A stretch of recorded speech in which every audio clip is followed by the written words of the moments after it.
Hello and welcome to Maths by SAS.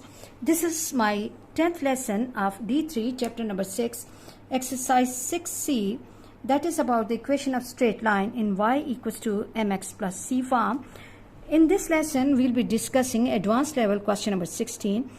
As the question is long, so I've written the question in short form and I'll be reading the question from the book. I always ask it to my students to read, understand and underline important terms of the question. Question says that the line L has the equation 3x plus 4y equals to 24. It crosses x-axis at point A and y-axis at point B.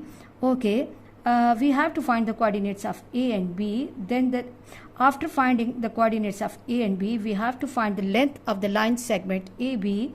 And then the next requirement is the coordinates of point C that lies on the line L, that C is equidistant from the coordinate axis. And the last is the equation of line OC, where O is the origin. Let's talk about each part one by one. The given line is 3x plus 4y equals to 24.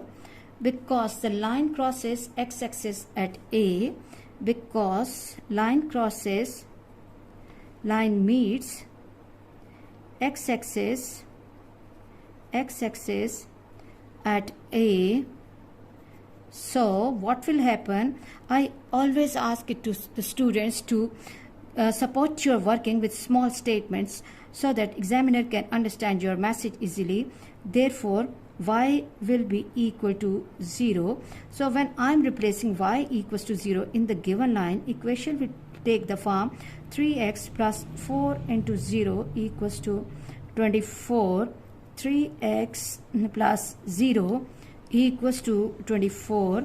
3x equals to 24 and x equals to 24 by 3, and which is equal to 8. So the coordinates of point A are 8 with 0. And now when the line meets y-axis,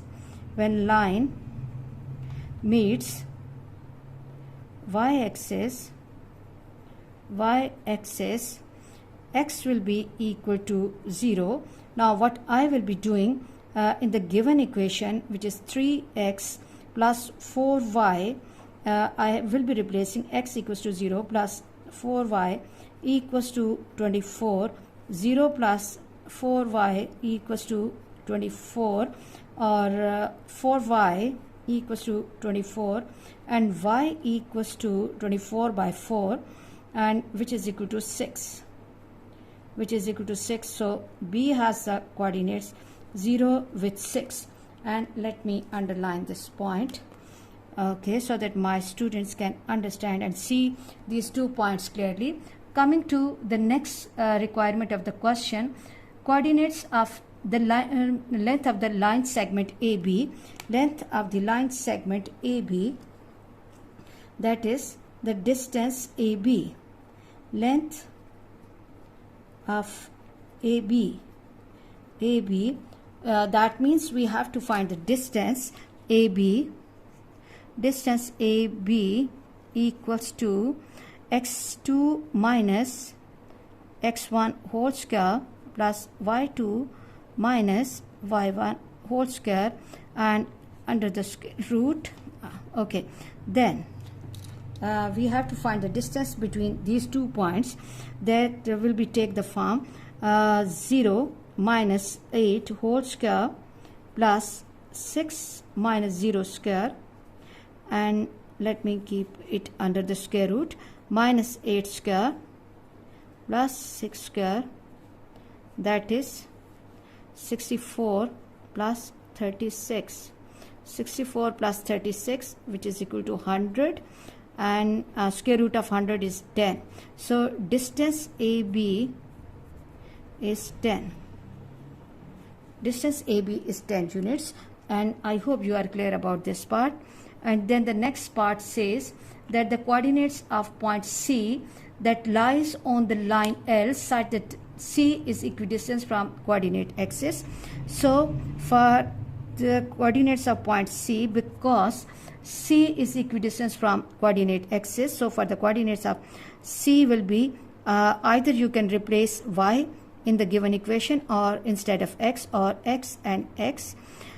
So what I will be doing, that as C is equidistant from coordinate axis, so the equation will take the form 3x plus 4x equals to 24, 7x equals to 24, and x equals to 24 by 7. So the coordinates of C will become 24 by 7 and 24 by 7. Now what we have to do is that we have to find the equation of line OC. Equation of line OC, where O is the origin. Recall O, origin, recall the coordinates of O, they are 0, 0, and now we have to find the equation of line OC. Okay, we know that general form of equation of non-vertical line is y equals to mx plus c. With the help of these 2 points, we have to find the gradient, and the formula for the gradient is y2 minus y1 upon x2 minus x1, and y2 0 minus 24 by 7, 24 by 7 upon 0 minus 24 by 7, and this is equal to minus 24 by 7 upon 24 by 7. Okay, you are having the same fractions in the numerator or denominator, or what we can do is 24 by 7 and divided by 24 by 7, so that my students can understand easily. 24 by 7 multiplied by, we have to take the reciprocal, 7 by 24, 7 goes with 7 and 24 goes with 24, and which is equal to 1. Gradient is 1. Now as the line is passing through origin, we know that when any line passes through origin, its y-intercept C is 0. So the equation of line is y equals to x because C equals to 0. I hope you are clear that why I am putting C 0, because the line is passing through origin. It means that this line doesn't have the y-intercept. This is important point that you have to understand. I hope you are clear about this question. And let's move to question number 15. And question 15 says, if the line mx equals to ny plus 2 has the same gradient as x-axis, find the value of m. And the second is, state the condition for the line to be perpendicular to y-axis instead. Okay. As the question says that this line has the same gradient as x-axis, now recall that x-axis is basically a horizontal line, and what is the gradient of all horizontal lines? Gradient of all horizontal lines is 0. So what we have to do, first of all, we have to turn this equation in the standard form of non-vertical line, that is y equals to mx plus c. So the equation will take the form mx equals to ny plus 2, mx minus 2 equals to ny, and then we have to shift this n to other side. Equation will take the form mx minus 2 over n equals to y, or m over nx minus 2 by n equals to y, or I can write it in standard form y equals to m over nx minus 2 by n. Now we know that in y equals to mx plus c form, the coefficient of x is the gradient. So the gradient of this line is m over n. Now as this line has the same gradient as x-axis, mean the gradient is 0, m over n. Okay, n will be going to this side, and we will be getting 0 times n, which is equal to 0. So m will be equal to 0. This is the condition when the line is parallel, or line is having the same gradient as x-axis. And for the second part, that line is perpendicular to, the second part says that line is parallel to y-axis. Line is parallel to y-axis.